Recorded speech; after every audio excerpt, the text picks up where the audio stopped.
Nós vamos falar então hoje sobre o medo.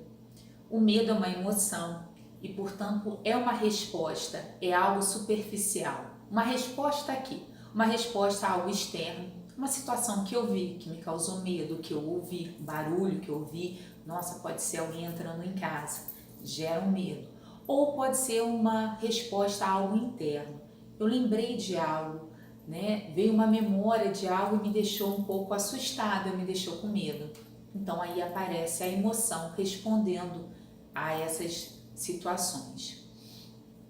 O medo não é, a gente fala muito dele de uma forma ruim, uma forma negativa, mas assim como toda emoção, ele não é negativo. O medo, ele só vai se tornar negativo quando eu tento abafar, quando eu não tenho medo nenhum. E ele vai se tornar também negativo quando eu brinco, quando eu adubo ele, eu dou comidinha, eu faço ele crescer. Ele toma proporções, muito maior do que ele deveria ter. Então são os aspectos negativos. O medo em si, ele é positivo, porque o medo nos protege mediante situações de perigo. Eu tenho uma situação de perigo, eu vou avaliar. Peraí, eu tenho que parar. Vou atravessar uma rua movimentada. Eu vou parar, vou avaliar o carro. Ah, não tem um sinal, vou avaliar a velocidade do carro, a minha velocidade que eu posso ter. E quando eu achar que é o momento correto, que eu estou fora de perigo, eu vou e atravesso. Se eu não tenho medo, eu atravesso e seja o que Deus quiser. Então o medo tem essa característica protetora, que é muito importante.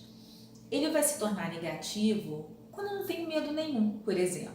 Se eu não tenho medo nenhum, eu não me importo com os perigos. Então, ele mostra nesse momento uma certa arrogância.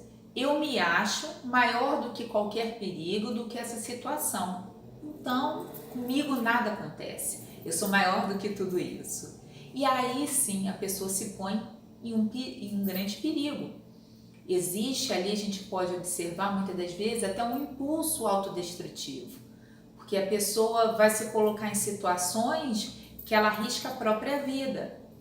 Então, uma pessoa que não tenha medo, que age dessa forma, ela também está vivendo um lado negativo. E o contrário, que é o excesso de medo, também é muito negativo. Eu particularmente encontro pessoas que têm mais excesso de medo do que pessoas que não tenham medo algum. O excesso de medo, ele faz com que a gente vá perdendo contato com a nossa alma, com o nosso eu. Você deixa de realizar as coisas que você quer, que você deseja, que você sonha, por um medo, muitas das vezes um perigo que vive aqui, só na sua cabeça, na sua fantasia. Na grande maioria das vezes, esses medos não são reais. E a pessoa vai se negando. Ai, nossa, esse emprego que eu tô não é legal, mas vou arriscar tudo por aquele emprego. Ai, querendo ou não, é carteira assinada. Hoje as coisas estão em crise. Tá, eu odeio ir para esse emprego. Todo dia eu trabalho irritado, mal-humorado, chateado. Existe uma possibilidade de um outro emprego, mas eu não vou arriscar não, que vai que não dá certo. Aí eu vou largar esse por outro que não vai dar certo. Então a pessoa começa a evitar de buscar coisas novas, muitas das vezes, por medo de sair da zona de conforto dela. Só que quando você começa a negar todos os impulsos da sua alma, tudo aquilo que o teu coração, tua alma, tua mente, a forma como você quiser chamar, mas tudo que o teu eu te diz, vai, tenta, eu quero isso, eu quero essa experiência, eu quero viver isso, você começa a entrar no automático. Você começa a perder a conexão com você mesmo. E isso, com o tempo, pode levar, inclusive, a uma depressão. A pessoa não faz mais nada, ela só vive, ela segue aquela rotininha, acorda, faz isso, vai para o emprego que ela odeia, convive com pessoas que muitas das vezes ela não gosta, enfim, ela se nega a possibilidade por medos que existem na fantasia dela. E isso mais tarde, se isso for crescendo, for evoluindo, a gente não for cuidando, Isso daí pode ir para uma depressão, isso aí pode ir para uma síndrome do pânico. Então é muito importante a gente estar de olho. O equilíbrio, né? Então o que seria o equilíbrio? Qual seria o medo benéfico? O medo benéfico é aquele da pessoa que tem coragem. Coragem é agir com o coração. Então você vai avaliar os riscos, você vai ter cuidado, mas você não vai se negar essa oportunidade. Você vai se permitir essa experiência. Deu certo? Que ótimo! Era aquilo que minha alma dizia. Não foi exatamente como eu queria? Beleza, eu aprendi alguma coisa? Estou no lucro. Depois a gente vê mais para frente. Né? A vida, né, tem caminhos tortos que muitas das vezes levam a gente aonde tem que levar. Então, isso significa que você tem confiança na vida, você tem confiança em você, você tem confiança nas pessoas, nas circunstâncias. Já a pessoa que tem aquele excesso de medo, ela não confia. As coisas têm que estar milimetricamente dentro do controle dela para ela achar que ela tem alguma segurança. Coisa que não existe, né, gente? Eu mesmo estou aqui falando para vocês, nada garante que eu vou terminar esse vídeo. Posso ter um treco cair durinho aqui. A gente não tem garantia do que vai acontecer no próximo minuto, no próximo segundo.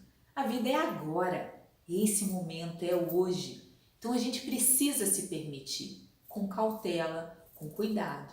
Que é a parte, eu tenho medo. Corajoso não é a mesma coisa que eu destemido. O corajoso, ele tem medo, mas ele permite ir além. Com cuidado, com cautela, mas ele não se paralisa. Ele não se nega a chance de viver aquilo que ele tanto deseja. E isso é uma ressalva para que a gente, não só em 2019, daqui para frente a gente haja com coragem. A gente não pode ser nem ter ausência de medo, nem ter o excesso. Se você percebe que você vivencia esse excesso de medo, que isso está limitando sua vida, está deixando de você aproveitar os momentos com as pessoas que você gosta, as situações, os seus sonhos, né? A possibilidade de repente de viajar. Às vezes tem gente que não viaja com medo. Ah, se o avião cai, né? Ela vive nessas fantasias e deixa de aproveitar a vida plenamente. Então, se você está nesse patamar, procura ajuda, procura psicoterapia, tem diversas, né, linhas terapêuticas. Quando são questões que a gente não consegue definir a origem, eu gosto muito de uma técnica que chama constelação familiar. Ela ajuda muito a gente conseguir resolver essa questão. A psicanálise, que traz essa questão do inconsciente também, eu acho super válido. Mas isso é muito pessoal, cada pessoa se adapta a uma linha terapêutica.